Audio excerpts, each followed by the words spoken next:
I died at the hands of my own brother, all because I'd ruined his chance to be a hero and cost the girl he loved. But the heavens gave me a second chance. I woke up on the very day everything first went wrong. Old Commander Nolan Cole slipped and fell into the water while his guard, my brother, Silas Hale, was setting off fireworks with our foster sister, Ren Hale. This time, I didn't rush to find Silas. I jumped into the water without hesitation and pulled Nolan to safety. Last time around, I had run to fetch Silas. He arrived just in time to rescue Nolan. And from that day forward, the commander regarded him a hero. Silas is career soared, and he quickly rose through the ranks. That same day, Ren's fireworks sparked a fire. She suffered severe facial burns, and the trauma was too much for her to bear. In the end, she took her own life. Silas had remained unnervingly calm afterward, insisting it was nothing more than a trap.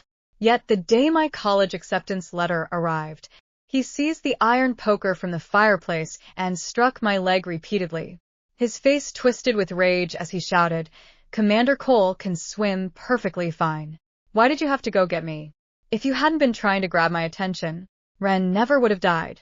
And now you think you can leave for college and start over? Not a chance.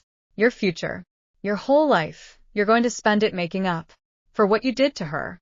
He attacked me until I lost consciousness. A loud splash cut through the air. The man walking a few steps ahead of me lost his footing and plunged straight into the water. My heart hammered violently against my ribs. I glanced toward the nearby grove of trees. It would only take a few minutes to run there and find Silas. But without a second thought, I turned and dove into the water. The current was gentle and the water shallow, but Nolan had already passed out, making the situation far more dangerous. I summoned every bit of my strength to drag him back to the shore. He still hadn't regained consciousness, so I cleared his mouth and nose and began chest compressions. Moments later, he coughed up water. Though he remained unresponsive, I remained calm, pulling a piece of saved candy from my pocket and placing it in his mouth. Finally, his eyes fluttered open. What happened? His gaze was dazed as it met mine. I exhaled in relief. This time, I was the one who had saved him. You likely passed out from low blood sugar and fell in. Commander Cole. It was a very close call. The sound of his title made his gaze sharpen, and he studied me carefully. Kid, who are you? I tensed. My choice of words had aroused his suspicion. I'm Silas's sister, Freya. Nolan's confusion lingered. I've met Silas's sister before. Her name is Ren. I didn't know he had two sisters. My hands clenched into fists. To everyone else, Silas only had one sister. After our mother's death, Ren, our father's newly adopted daughter, was the only one he cared for. If Silas cared more about staying with Ren than becoming Nolan's rescuer, so be it. This time, I would seize that opportunity for myself. I offered Nolan a faint, bitter smile. I'm Silas's biological sister, but he's always preferred our foster sister. It makes sense. You haven't heard of me. Nolan looked taken aback by the complicated family dynamic. He then noticed my soaked, thin clothing and guilt crossed his features. I apologized deeply. You saved my life, yet I questioned your identity.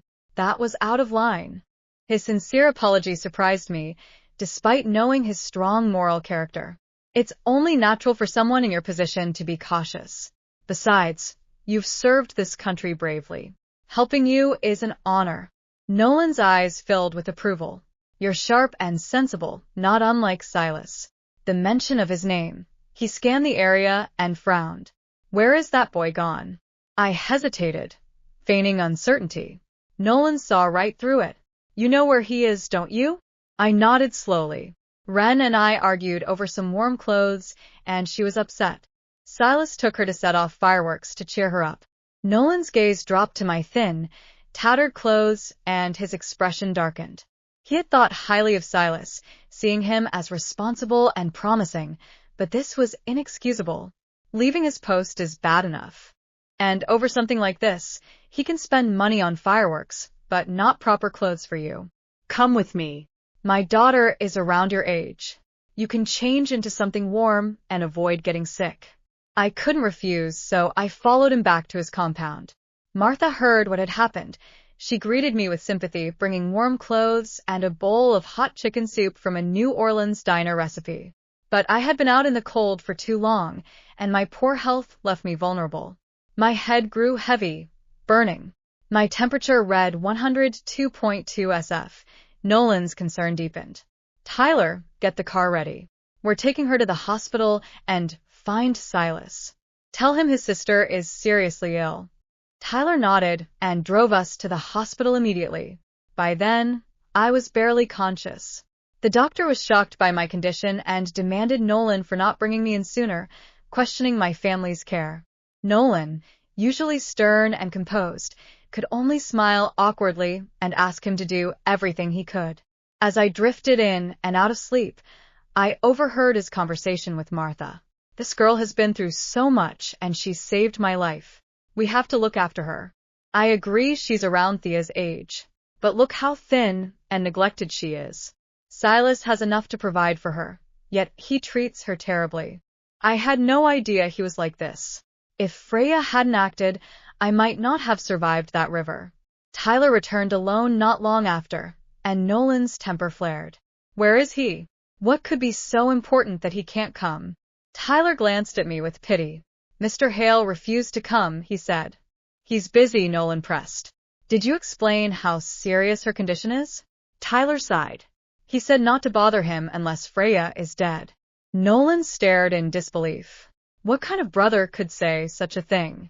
He looked at me, my face pale and feverish, my expression empty, as if I'd long grown used to such cruelty. His and Martha's sympathy deepened. Go back and tell him I'm ordering him to come, Nolan snapped. He ignores his sister. Let's see if he dares ignore me. Tyler left again, and the room fell quiet. Martha spoke gently. May I call you Freya? What's really going on between you and Silas? I barely understood it myself. Once. Silas had been the one who doted on me more than anyone. Before our mother died, he would have done anything for me. But everything changed after her funeral when our father brought home Ren and announced she would be our foster sister. He had a long talk with Silas that day, and my brother was never the same. He forced me to give up my room for Ren, took away the gifts he'd once given me, and showered all his attention on her. I had been hurt and confused, wondering what I'd done wrong after his brutal attack. In my past life, I'd let go of those questions. The brother who loved me was gone. Now Silas only belonged to Ren. I gave Martha vague, brief answers, unwilling to revisit the pain. Half an hour passed, and Tyler still hadn't returned. Instead, the hospital door was roughly pushed open and my father, Arthur, stormed in, scowling at me. What nonsense are you trying to pull now? Silas called and said, You're faking illness to trick him and drag his commander into your schemes. Do you understand how important Commander Cole is to Silas's future? Why can't you be as sensible as Ren? His words were laced with disappointment and scorn. I almost laughed at his absurdity. Silas was foolish if he thought a high school senior like me could manipulate Nolan's driver into lying twice. Nolan and Martha were furious at Arthur's indifference. She's your daughter, and she has 102-degree fever. How can you be so unconcerned? Arthur only scoffed.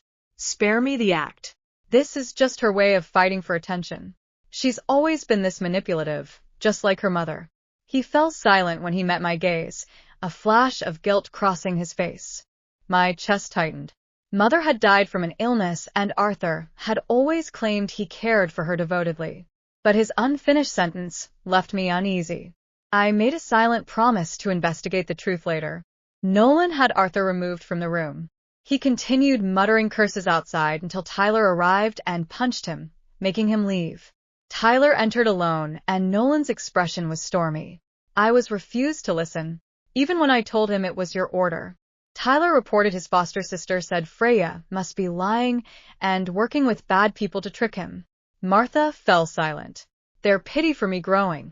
Freya, I had no idea your family life was this terrible, Nolan said. You saved my life, so from now on, you're my god-granddaughter. As long as I'm here, No one will mistreat you. Martha stroked my hair softly, telling me not to be afraid. It had been so long since someone showed me such kindness that my eyes stung with tears. Thank you. Don't have to thank us. You're part of our family now.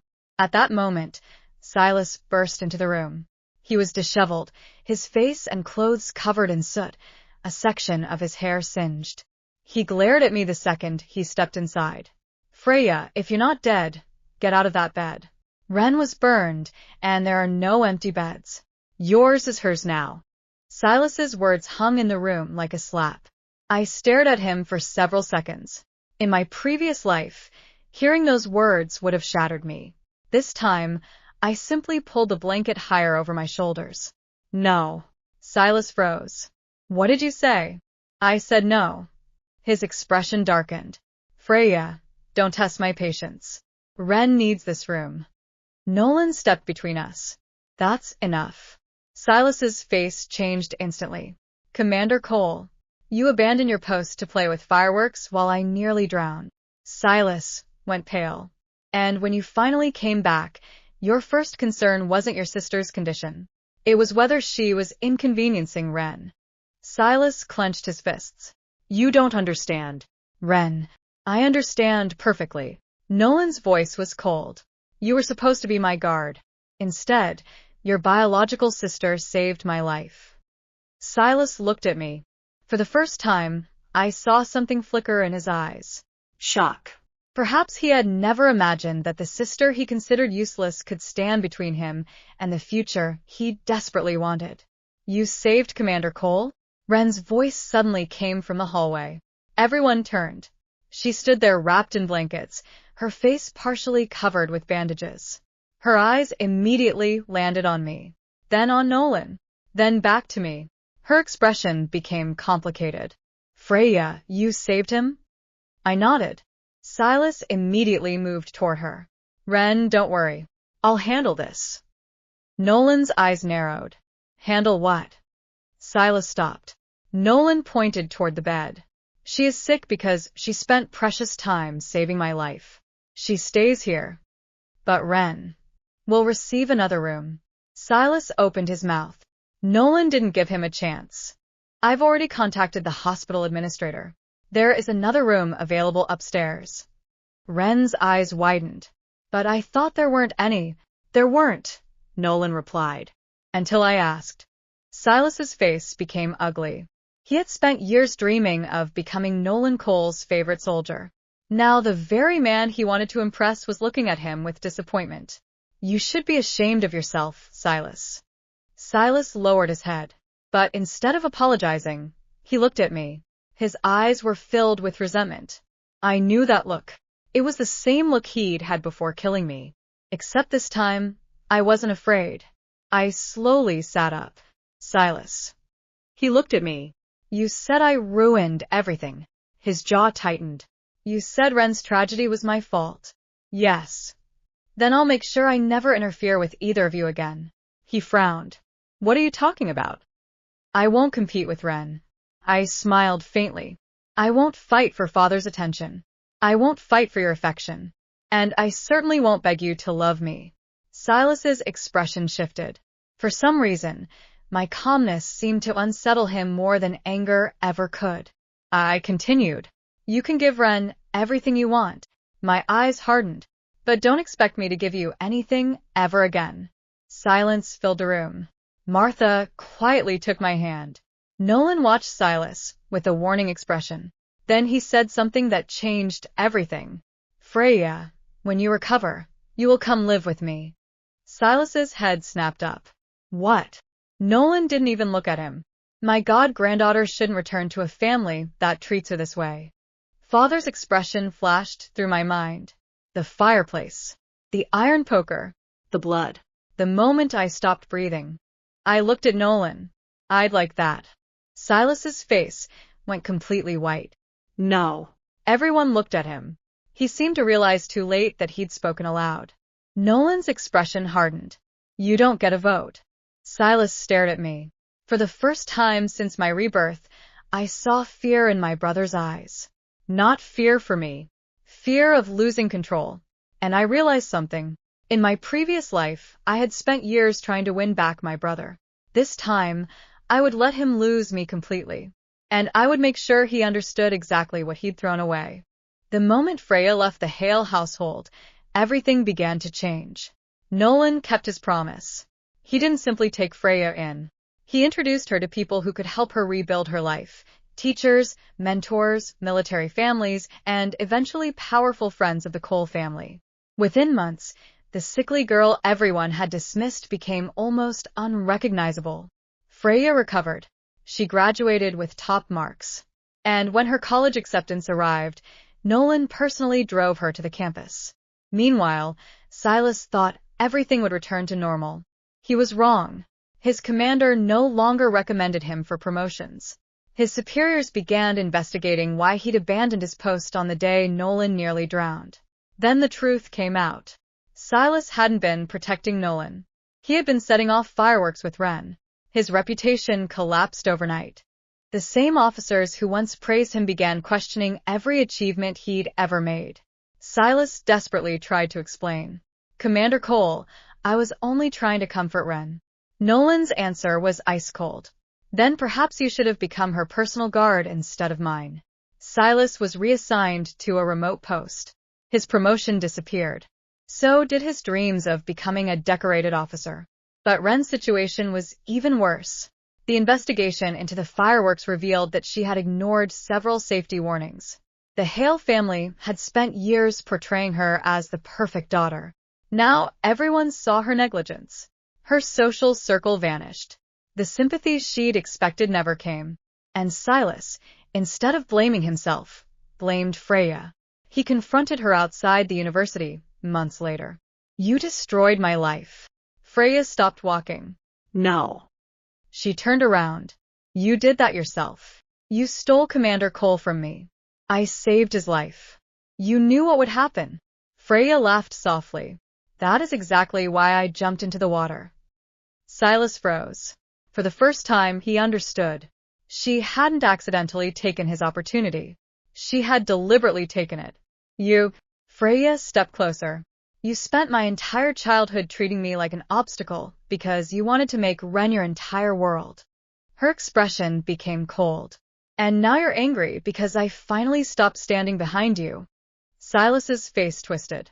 "You're my sister." No. Freya shook her head. "I was your sister."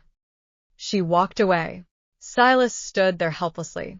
And that was only the beginning. Freya eventually uncovered the truth about her mother's death.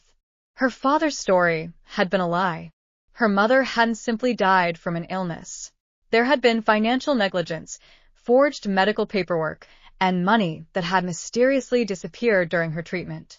Arthur had hidden everything to protect himself. When Freya presented the evidence, the Hale family's reputation collapsed. Arthur lost his business. His accounts were investigated. His property was seized.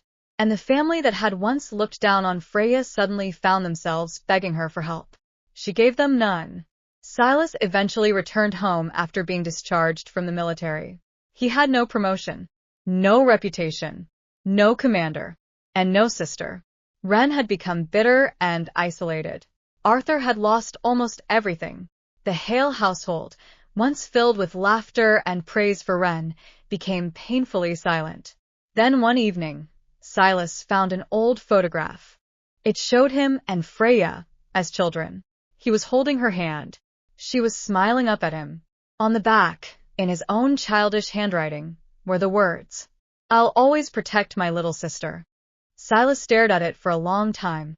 Then he finally broke down, because he remembered. He had once loved Freya more than anyone, and he had thrown that love away for someone who had never loved him the same way. Across the city, Freya received her college graduation results. She had graduated at the top of her class. Nolan stood beside her, smiling proudly. "You did it." Freya looked at the future ahead of her. For the first time, she wasn't the unwanted daughter. She wasn't Silas's shadow. She wasn't Ren's replacement. She was simply Freya. And she had finally won the only battle that mattered. Her own life. Years passed, and Freya never looked back. But karma hadn't forgotten the Hale family. Arthur, who had spent his life destroying other people's futures to protect his own, eventually lost everything. Desperate to escape his debts, he tried to flee overseas using forged documents. The very paperwork he had falsified to hide his wife's death became the evidence that exposed him. He was arrested at the airport. For the first time, there was no daughter he could blame and no family left to rescue him. Ren's ending was even more ironic. She had always believed everyone should sacrifice themselves for her happiness. Eventually, she isolated herself from almost everyone around her. She became obsessed with controlling the people who remained, only to discover that nobody wanted to stay. The girl who had once demanded everyone else's attention ended her life surrounded by silence. Silas lasted the longest. He never stopped blaming Freya. Years after losing his military career, he became obsessed with proving that she had ruined him. One stormy evening, he went looking for her. Instead, he found himself trapped inside an abandoned building that was being demolished. His phone had no signal. He desperately called for help, but nobody came. For years, he told Freya that no one would come for her. Now, he finally understood what those words meant. Rescuers eventually found him alive, but seriously injured. As he was carried out, he saw Freya standing outside. She hadn't come to save him. She had simply been passing by. Their eyes met. Silas whispered, "Freya." She stopped. For one moment, he looked like the older brother she remembered from childhood. Then she quietly said, "You once told me I should spend my whole life paying for Ren's tragedy."